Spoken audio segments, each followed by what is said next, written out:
Greetings. This is Pastor Tim coming to you from Bend and Lomita United Methodist Churches, north of Austin in central Texas. We're coming from the rural part of the country to share with you something a little different than all the big churches that offer all kinds of technology and all kinds of opportunities. We're just a small church being faithful to the ministry that we've been given.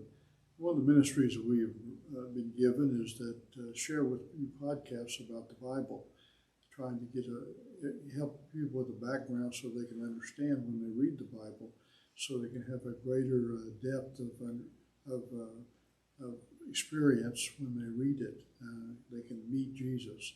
So we are lately been doing the Gospel of John. Today we're going to talk about the wedding at Canaan. It was the first miracle that Jesus did. First of all, we want to observe that Jesus and his disciples got invited to the wedding. Somebody who's a wet blanket, somebody who's a prude, somebody who doesn't join in the fun wouldn't be invited.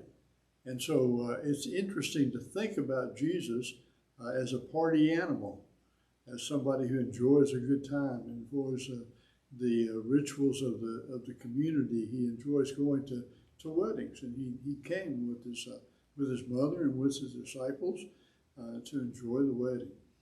Now, a wedding in that day and time would usually last 3, 4, 5 days. It was a big event.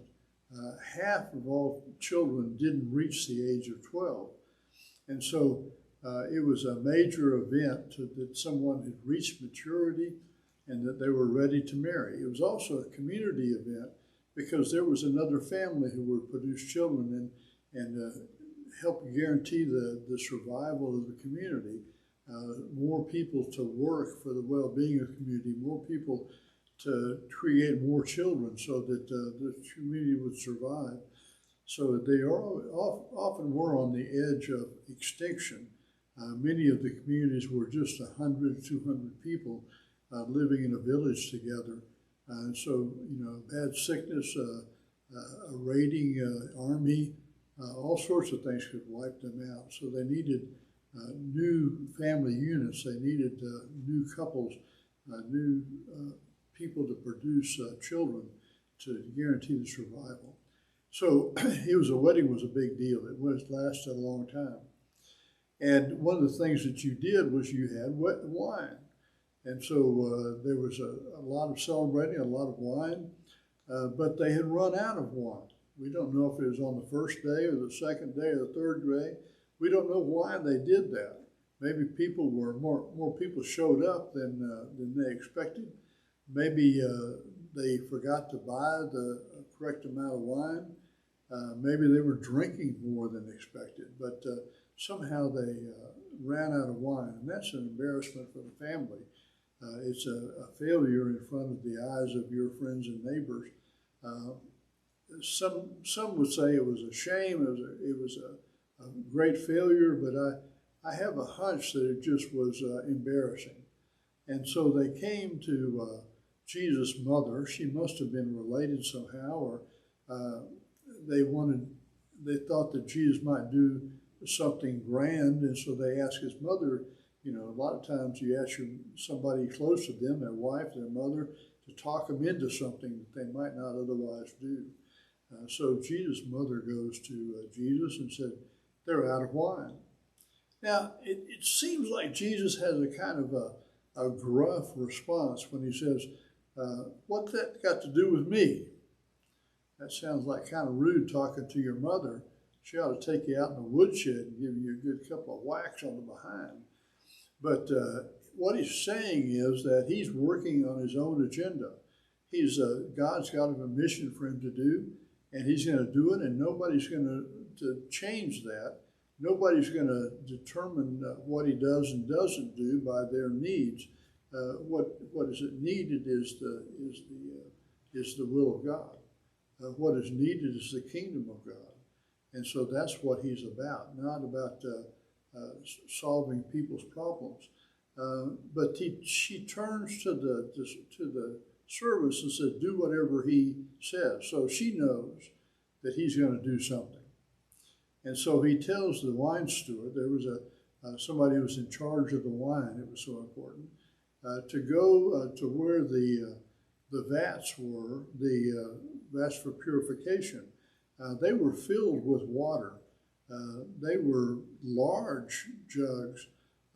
They would take 40 to 50 gallons of water.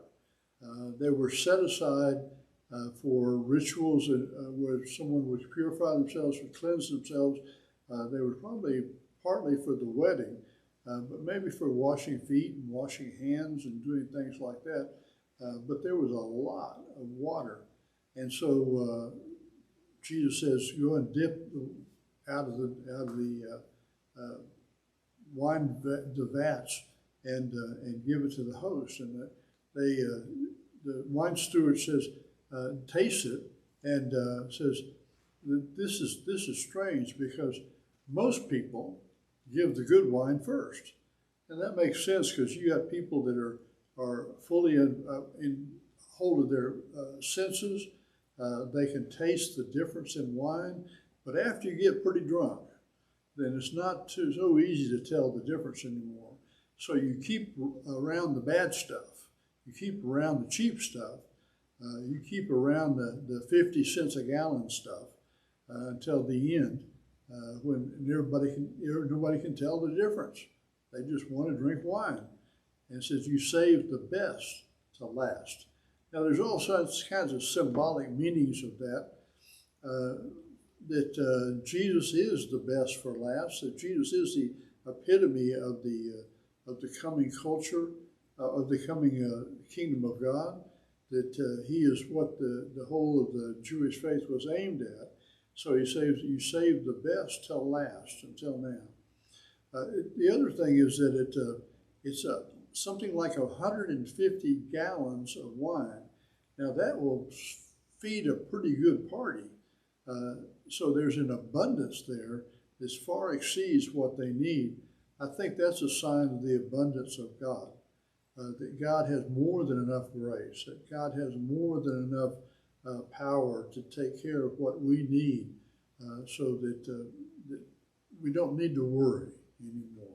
So Jesus goes to a party, does the first miracle, and we have a great story to read and understand something about Jesus and what he was doing. I'll see you next time.